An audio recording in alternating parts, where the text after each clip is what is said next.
신명기 22장 6절과 7절입니다. 노중에서 나무에나 땅에 있는 새의 보금자리에 새 새끼나 알이 있고 어미새가 그 새끼나 알을 품은 것을 만나거든 그 어미새와 새끼를 아울러 취하지 말고 어미는 반드시 놓아줄 것이요 새끼는 취하여도 가하니 그리하면 네가 복을 누리고 장수하리라. 이 말씀은 언뜻 보면 인간애를 발휘해서 어미와 새끼를 한꺼번에 취하지 말고 어미를 놔주라 하는 상당히 인간미 넘치는 그런 요구 같습니다만 전혀 그런 것은 아닙니다. 왜냐하면 새끼 뺏고 어미 놔주는 것이 어미 잡아먹고 새끼 놔주는 것만 못해요. 어미 입장에서 보면. 그래서 이 문제는 그런 사람이 인정을 베풀어야 된다 그런 차원의 얘기가 아니고 식물에 관한 얘기입니다. 사람이 무엇을 이제 사냥을 하거나 농사를 짓거나 하는 식으로 식물을 얻는 말하자면 대원칙이 뭐냐 그러면 있는 대로 싹 쓸어 먹지 말라 이런 얘기입니다. 어미를 놔줘서 또 새끼를 낳게 해라 이런 뜻입니다. 그러니까 훨씬 실질적인 삶의 방법 문제입니다. 근데 그게 끝에 가면 뭐라고 나오냐 하면요. 7절 보면 어미는 반드시 놓아줄 것이요 새끼는 취하여도 가하니 그리하면 네가 복을 누리고 장수하리라요. 그러니까 이 7절 하반절에 있는 식으로 하면 앞에 있는 것이 뭔가 자비를 베풀고 남다른 하나님을 모르는 자들과 다른 행동에 의한 복을 받는 것 같이 그렇게 보여지지만 이 뒤에 있는 말은 그런 식의 얘기가 아니라 더 깊고 더 어려운 그러나 훨씬 중요한 원칙을 가르치기 위한 것입니다. 그게 뭐냐 하면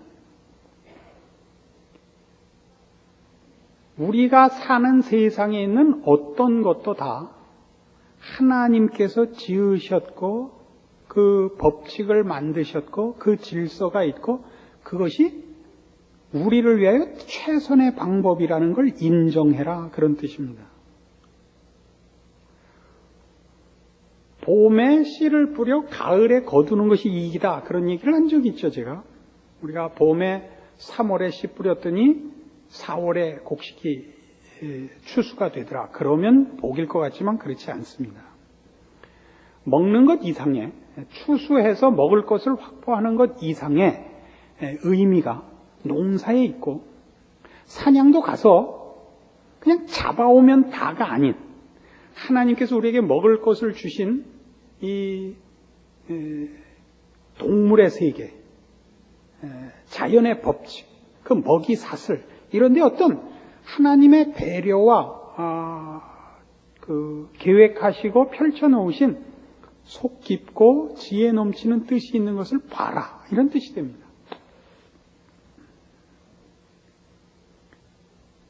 우리가 동물의 세계를 보면 육식 동물들이 초식 동물 잡아먹는 게 많이 나옵니다. 언제나 새끼를 잡아먹든지 병든 걸 잡아먹든지 하고 약한 것을 가서 덮치는데 사자나 표범은 좀 나아요. 가서 이렇게 목을 딱 물어가지고 질식시켜서 금방 죽여서 먹는데 들깨나 하이에나 이런 것들은 거지같이 와서 잡아먹어요. 떼로 와가지고 꼬랑지를 물고 뒷다리를 물고 해갖고 죽이지 않고 살아있는 채 다 뜯어먹는단 말이에요. 우리 어렸을 때는 이렇게 보다가 잡아먹는 육식동물은 다 나쁜 놈이고 잡혀먹는 초식동물은 다 안 되고 불쌍하고 그랬단 말이에요. 그런데 그런 식의 발상으로 한번 케냐에 있는 자연 공원에서 이 육식동물들을 상당히 많이 사냥을 한 적이 있답니다.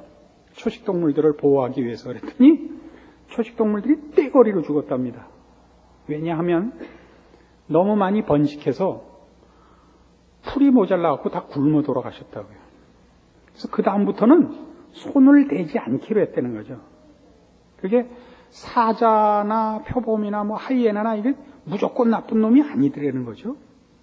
그러면 우리는 우리의 그 가까운 경험 속에서는 뭘 보면 아냐면 미꾸라지의 천적이 메기인데 미꾸라지를 양식하면 메기를 다 없애고 해야 될 거 아니에요. 메기가 다 잡아먹으니까. 그래서 메기를 걸러내고 미꾸라지만 양식을 하면 이게 다 메루치만해진대요. 메가리도 없고 번식도 안 하고 밥도 안 처먹고 이놈들이 일어나지도 않고 학교도 물론 안 가고 거기다 메기를 한 2마리만 넣어놓으면 그렇게 쌩쌩할 수가 없대요. 그래서 이제 뒤에 가서 보겠지만 사람이 분발하는 요소는 꼭 적극적인 걸로만 되어 있지 않습니다. 물론 사랑이 최고의 동인이 됩니다. 사랑만큼 큰 동기유발이 되는 사람을 분발시키고 열심히 있게 만드는 다른 방법이 없습니다만 사람은 악질이라서 사랑 같은 걸로 동기유발될 경우가 거의 없어요. 그럼 사랑 다음으로 최고로 사람을 분발시키는 동기부여가 되는 게 뭔지 아세요? 요인이? 증오예요, 증오. 쌍놈 쉐잉을 두고 보잖아. 이게 사람을 이렇게 분발을 시킨다고요. 그래서 지금 얘기가 뭐냐면 어미 새를 놔둬라. 그 어미가 알을 낳게 해라 이거예요. 그렇죠? 그 황금 알을 낳는 거위를 잡지 말라 이거죠. 그 거위가 그 알을 낳는 거예요. 똑같이 하나님께서 존재케 하고 우리와 부대끼게 한 어떤 존재나 어떤 환경이나 조건들은 그것이 우리의 유익을 위하여 하나님의 지혜와 능력으로 허락된 존재라는 얘기죠. 북한이 식량이 모자라기 때문에 뭘 했냐면 모든 산에 나무를 벌목하고 계단식 밭을 만들었고 옥수수 재배를 해갖고 어떻게 됐어요? 홀딱 망했죠. 아니 생각해봐요. 아카시아보다야 그 옥수수가 10그루 들어가는 게 낫죠. 그러나 그 별거 아닌 아무짝에도 쓸모없는 아카시아, 쌀이나무 이런 것들이 그 홍수와 산사태를 예방해주고 그거 다 잘라서 그 계단식 논 만들어갖고 논 만들고 밭 만들어서 우리한테 직접적으로 필요할 것 같은 거 심었더니 산이 전부 쓸려내갖고 원산항이 해운대가 됐다는 거 아니에요. 우리가 보면 저건 정말 쓸데없다. 우리가 보면 이 일은 왜 있는가. 이런 것들이 있죠. 우리 인생 속에. 응? 뭐 멀리 볼 거 없잖아요. 여러분 다 있잖아요. 속에 써놓은 사람들 있잖아요. 조현수는 왜 태어났을까? 응? 아무 짝에도 쓸모없는데.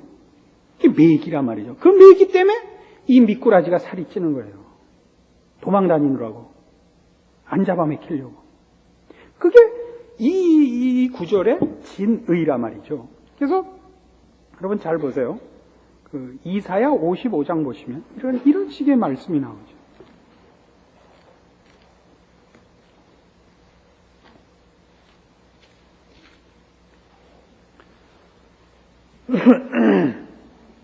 이사야 55장 8절.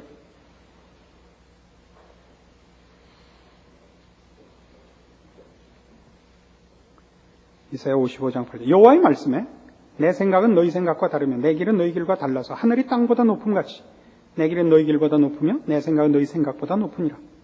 비와 눈이 하늘에서 내려서는 다시 그리로 가지 않고 토지를 적셔서 싹이 나게 하며 열매가 맺게 하여 파종하는 자에게 종자를 주며 먹는 자에게 양식을 준 것 같이 내 입에서 나가는 말도 헛되이 내게로 돌아오지 아니하고 나의 뜻을 이루며 나의 명하여 보낸 일에 형통하리라. 그럽니다.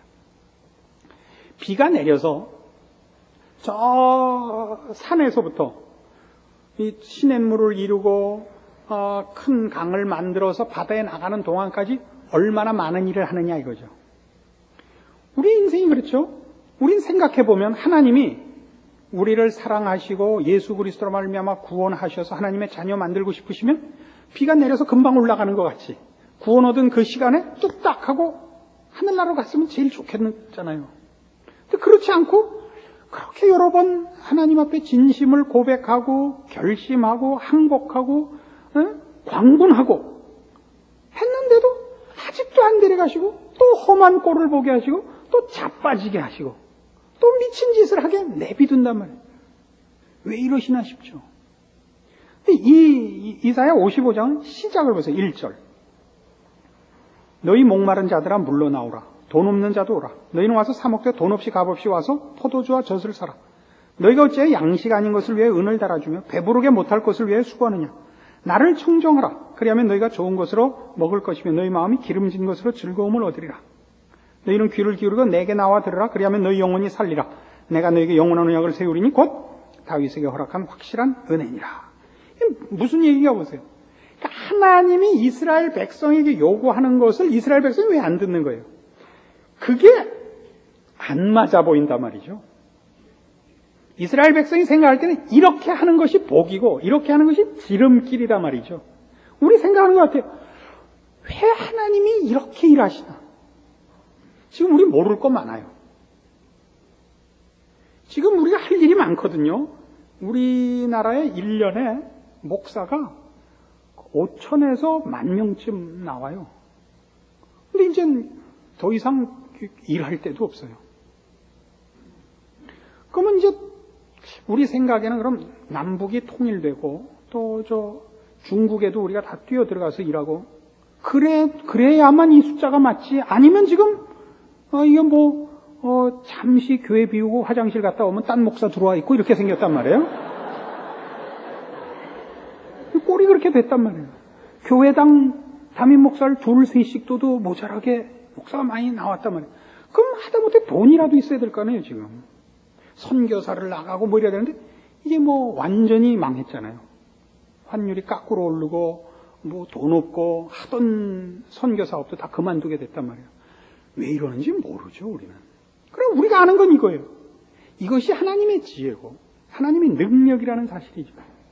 하나님이 하시는 일 중에 틀린 것이 없으며 우리 생각만 못한 게 없다고. 그게 뭐예요? 내 생각은 너희 생각보다 다르다. 이게. 비가 내려서 그냥 비가 바다에 떨어졌다 하늘로 갔다 판다. 그러면 이게 뭐예요? 아무것도 못하게. 그 비가 땅을 적시고 채소를 내고 나무를 키우고 발전소를 돌리는 거예요. 그렇게 해서야 바다로 돌아가는 거예요. 우리의 인생이 그렇고 우리의 인생에서 만나는 모든 것들이 매기고 그죠? 그 거위고 그리고 발전소고 그런 거예요. 우리가 남에게 유익을 끼치기 위한 일이기도 하고 거꾸로 그런 일들을 통하여 우리가 유익을 받기도 하고 그러는 것이란 말이죠. 그래서 우리는 자꾸 어떤 식으로 하나님 앞에 가서 못난 소리를 하느냐 하면 우리가 복을 정하고 그 복에 가장 빨리 도달하는 것을 반드시 가서 보채요. 우리라는 존재가 살이 찌고 우리라는 존재가 하나님의 깊은 뜻에 동참하는 깊고 넓고 높아지는 이런 식의 생각은 하나도 없고 빨리 목적지에 그 목적지라는 것이 고통이 없고 가만히 있어도 되는 자리에 빨리 가는 것이 복이라 생각을 하고 그걸 위해서 열심히 빌어요. 빨리 도달하기 위해서. 그러니까 비가 태백산맥에 내려가지고 한강 줄기를 따라서 인천 바다에 가는 걸 그건 믿음이 없는 것이고 그냥 하늘에서 내릴 때부터 직접 인천 앞바다에 떨어지는 것이 신앙 있는 결과라고 자꾸 믿는 거죠. 그렇지 않다는 거죠. 게다가 아까도 말씀드린 바와 같이 우리가 살아보면 좋은 요인이 꼭 좋은 걸 만들어내는 것이 아니라 나쁜 환경이나 이런 원인들도 좋은 걸 만들어낸다는 걸 발견을 한다고요. 한동안 이 인류는 인간의 죄가 본성적인 것이 아니라 환경적인 것이라 이렇게 생각을 했습니다. 무지의 탓이라 이렇게 생각을 했습니다. 중세시대를 겪으면서 무지한 탓이라 해갖고 교육만이 사람들을 고칠 수 있다. 무식해서 죄를 짓는다 이렇게 생각을 했죠. 그래서 환경을 좋게 하는 것과 교육을 시키는 것이 인간을 선하게 만드는 최선의 방법이라 그렇게 생각을 했습니다. 그런데 나중에 보니까 악한 데서 악한 것이 나오는 게 아니라 선한 데서도 악한 것이 나오더라고요. 사람은 태어날 때부터 죄인으로 태어나고 그 생각하는 바가 어려서부터 본성으로부터 그것밖에는 생각할 줄 모른다는 것이 여러분 잘 아시는 창세기의 기록입니다. 창세기 6장의 기록입니다. 그 생각하는 바와 그 하는 행동이 악한 것밖에 없더라 이겁니다. 그래서 좋은 걸 보고도 악하게 쓰죠. 그러나 이제 하나님의 사람이 되고 하나님의 인도하심을 받으면 악한 걸 보고도 유익하게 반응을 해요. 이 일에는 하나님의 신비한 간섭도 있습니다. 제 개인적인 그 말씀을 하나 드리면, 그 뜻밖에도 제가 자라나는 그 젊었던 시절에 그렇게 보고 배울 만한 좋은 본받을 만한 그 어른이 우리 사회에 그렇게 많지 않았습니다. 지금도 우리 사회의 큰 약점이라면 누구를 봐라 할 만한 사람이 적다는 겁니다. 누구 같이 돼야겠다. 누구를 본받자. 이러려면 아직도 어디서부터 끌어와야 된다고요? 고구려부터. 예? 아니면 무슨 가까워야 세종대왕이고. 끌어올 데가 없단 말이죠. 주변에 그런 어른과 본받을 만한 사람이 적다는 건 상당히 우리나라의 불행 중에 하나입니다. 그러나 다행히 그런 일들을 속에서도 그런 환경과 조건 속에서 하나님이 저한테 은혜를 베푸시면서 난 저렇게 하지 말아야지. 같은 건 참 다행입니다. 그러나 저렇게 하지 말아야지는 결과적으로 상당히 가난한 것입니다. 쫓아가야 할 것과 저렇게 하지 말아야지는 상대가 되지 않습니다. 그래서 나도 저렇게 해야지 할 만한 사람이 많기를 바랍니다. 근데 하여튼 저러지 말아야지라고 생각이 드는 것은 그거야말로 은혜지요. 기적이죠. 하나님 사람에게만 있는 거죠. 이런 거 봐요. 빌립보서 1장 12절. 형제들아 나의 당한 일이 도리어 복음의 진보가 된 줄을 너희가 알기를 원하노라. 이러므로 나의 매임이 그리스도 안에서 온 시위대안과 기타 모든 사람에게 나타났으니 형제 중 다수가 나의 매임을 인하여 주 안에서 신뢰함으로 겁없이 하나님의 말씀을 더욱 담대히 말하게 되었느니라. 어떤 이들은 투기와 분쟁으로 어떤 이들은 착한 뜻으로 그리스도를 전파하나니 이들은 내가 복음을 변명하기 위해 세우심을 입은 줄 알고 받은 줄 알고 사랑으로 하나 저들은 나의 매임에 괴로움을 더하게 할 줄로 생각하여 순전치 못하게 다툼으로 그리스도를 전파하느니라 그래요. 바울이 갇히자 두 개의 반응이 일어났다는 거죠. 바울을 따르고 사랑하던 자들은 바울이 잡혀서 그 하던 일을 하지 못하는 것을 안타까워해서 당연히 해야 할 일에 뒤를 잇기로 결심하고 바울이 하던 전도 사업에 뛰어든 바울을 위하는 또 복음을 위하는 순전한 동기를 가진 파가 있었고 또 한 무리는 바울을 시기하고 바울이 인기를 얻고 하나님의 일꾼이라 불림받는 것을 시기하다가 그가 갇히자 바울이 하나님의 사람이 아니요 하나님의 진정한 종이라면 하나님이 왜 갖다 가두겠는가 우리가 진짜라 하고 바울을 속속이고 아니라고 증명하기 위하여 나선 자들이 있다는 겁니다. 이게 재밌어요. 우리가 생각하면 바울 하나가 제대로 그 일을 쭉 해나가면 다 될 것 같은데 바울을 갖다 감옥에 넣는 바람에 얼마나 많은 사람이 분발을 하게 됐나 보란 말이죠.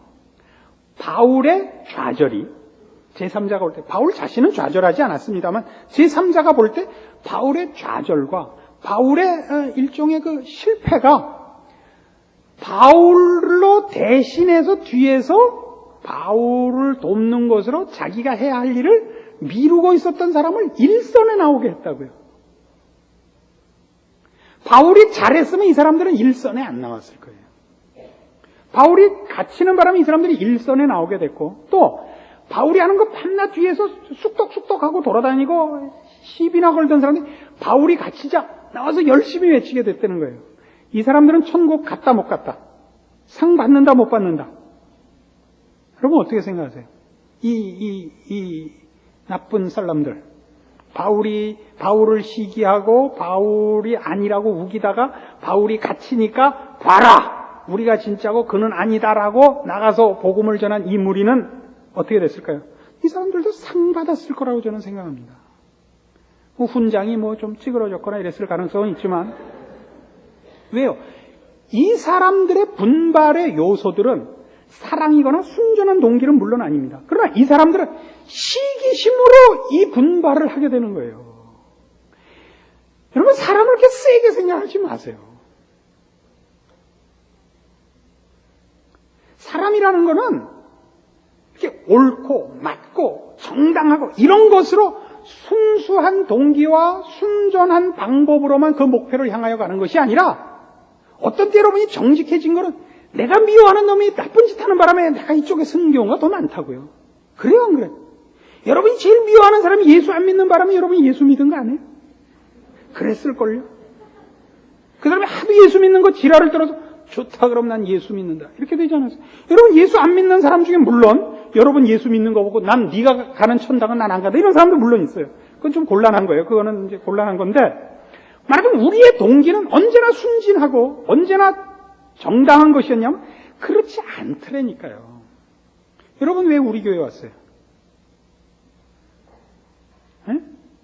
우리 교회에 오신 분들이 자랑하는 것 중에 많은 게 뭔지 아세요? 우리 목사님은 목사님 같지 않고 우리 교회는 교회 같지 않아. 이렇게 말을 해요. 그게 무슨 말이에요, 도대체? 이게 자랑이라고 하는 거예요, 지금? 목사가 목사 같지 않고 교회가 교회 같지 않으면 그건 뭐 절간 같아 되는 게 뭐예요? 근데 그게 뭐냐 하면 시중에 약장수 같지 않다는 얘기예요, 지금. 그러나 제3자가 들으면 이상하죠. 한 10여 년 전에 우리 초창기에 개척한 초창기에 우리 집사님 한 분 이제 중동에 가 계시고 이제 부인만 여기서 애 키우고 계시는데 애가 폐혈증이 걸렸어요. 그래서 뭐 열이 40도를 넘는데 무슨 균인지 잡히진 않고, 그러니까 매일 불려가서 이제 병원 가서 기도하고 꼭 그 병원에서 제가 애 아버지인 줄 아는 거예요. 근데 이제 남편이 왔어요.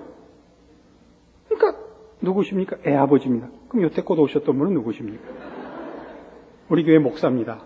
이제 그 부부가 다 이게 멋있게 생기셨어요. 진짜는 아니지만 하여튼 공개적으로 표현할 때 그렇게 합시다. 멋있게 생기셨고, 저는 그때 10여 년 전에 저는 완전히 대학교 3학년 같을 때예요. 지금은 좀 나아졌지만 얼굴 표정도 좋고 그때 이렇게 학생 같을 때.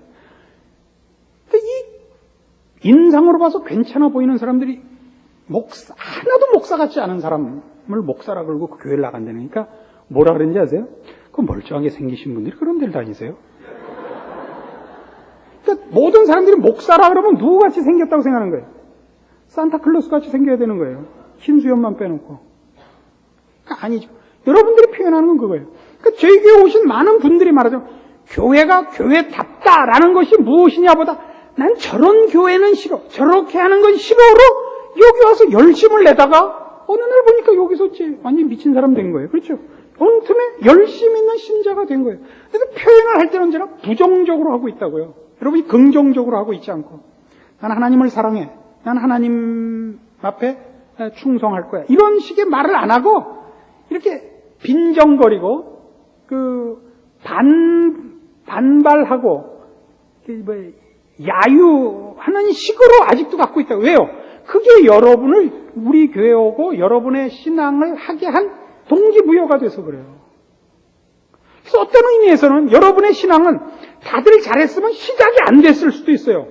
여러분들은 대부분 반골일 거예요. 그렇죠? 그래서 다행히 그 사람들이 조금 이상하게 그 사람들은 조금 이상하게 갔는데 여러분은 훨씬 많이 반발했었던 거거든요. 그 사람들이 20원어치 잘못했고 여러분은 20억어치 반발했다고. 근데 그 반발하는 것을 이렇게 누가 딱 그물을 쳐놨을 줄 몰랐던 거죠. 우리가 모인 거예요. 다른 교회에다 대고 우리 교회는 안 그래, 잘난 척할 거 개뿔도 없어요. 결국은 어디로 돌아와야 되는 거냐? 하나님의 사람다운 대로 돌아와야 되거든요. 그 다운 게 뭐냐? 누구 삐죽거리지 말고, 누구 뭐라 그러지 말고, 인생에 대해서, 삶에 대해서, 남의 조건에서 뭐라 그럴 거 하나도 없더라니까요. 하나님께서 그의 기가 막힌 능력과 지혜 속에서 우리 모두에게 은혜를 베푸시며 우리 모두에게 복을 주시기를 원하사 이렇게 인도하고 계시다는 걸 여러분이 항복한다면 여러분의 인생에 억울할 것도 없고 누구에 대해서 승질날 것도 없고 난 저 사람이 대통령 하면 이민 갈 거야 그런 말 할 필요 없다면 응? 요새는 이게 난 저 사람이 장로하면 이민 갈 거야 뭐 이렇게 됐어요. 그래? 그럴 필요 없단 말이죠. 그게 얘기예요. 오늘 본문이죠. 뭔데 본문이? 어떻게 됐었어요? 어미는 반드시 놓아줄 것이요 새끼는 취하여도 가니 그러면 네가 복을 누리고 장수하리라란 말이에요. 이 복과 장수의 기본 그러니까 개념이 뭐예요? 하나님이 나에게 어떤 분인가를 아는 거죠. 하나님이 나를 위하여 어떻게 그의 지혜와 능력과 열심을 동원하셔서 이런 환경과 인생과 만남과 이런 배려를 하고 하시는가를 아는 거죠. 그때 우리는 하나님의 인도하심에 순종하며 아멘하며 감사하며 그 속에서 성실한 반응을 하게 되죠. 아까 이사야 55장은 어땠어요? 이스라엘 백성들의 반발은 뭐예요? 하나님 왜 이렇게 일하십니까? 왜 이 왼수는 안 죽이고 아직도 살려놨습니까? 왜 나에게 이런 일을 만나게 하십니까? 아니라 말이죠. 그게 오늘 이 얘기예요. 어미는 놓아주고 새끼는 먹어도 가하니라. 무서운 말씀이죠. 여러분 지금 여러분 삶의 조건이나 내용에 있어서 불만인 것 있으세요? 왜 하나님이 나한테 디스크를 주셨나? 왜 하나님이 나한테 이렇게 어려우냐? 왜 우리 집엔 내가 다 책임져야 되나? 억울한 거 뭐 있어? 우리나라는 왜 한글을 쓸까? 뭐가 불만이 있어? 우리도 필리핀이나 인도 같이 영어를 쓰지. 뭐가 불만이 있어? 하나님의 전능하신 능력과 그 아들을 아끼지 아니하시는 사랑으로 찾아오시고 배열해 놓으시고 계획하시고 인도하시는 하나님의 손길입니다. 여러분을 사랑하시는 복 주시기를 원하시는 그 비가 하늘에서부터 내려 바다에 이르도록 자기 역할을 다 하도록 간섭하시는 하늘이 땅보다 높은 하나님의 지혜와 능력과 배려의 결과인 것입니다. 이것을 안다면 우리의 인생은 보다도 감사와 자랑과 승리로 이어질 것이요. 우리가 하나님의 인도하심에 귀 기울이고 마음을 합쳐 충성하는 일이 있고 어떤 일에 대해서도 아까 우리 빌립보서 1장에서 본 바와 같이 바울의 감사와 같이 바울이 갇히자 훨씬 많은 사람이야 일선에 나서게 됐더란 말이죠. 자기 편뿐만 아니라 반대편까지 바울은 감옥에서 너무나 행복했던 것입니다. 이 기쁨이 여러분의 삶의 내용이 되기를 바랍니다. 기도하십시다. 하나님 아버지 은혜를 감사합니다. 하나님이 우리의 인생을 어떻게 배려하시며 계획하시며 인도하시며 지키시는가를 생각하며 놀랍니다. 그 아들을 아끼지 아니하시는 하나님의 사랑과 능력이 우리를 이 자리에 있게 했고 우리의 인생이 되게 하셨으니 이 안에 감사와 복밖에 뭐가 더 있겠습니까? 이 믿음으로 우리의 인생을 주 앞에 맡기고 순종하며 감사하며 승리하는 저희들 되게 하시고 불평과 한숨과 절망과 시기와 질투에서 저희를 구원하시옵소서. 예수님의 이름으로 기도합니다. 아멘.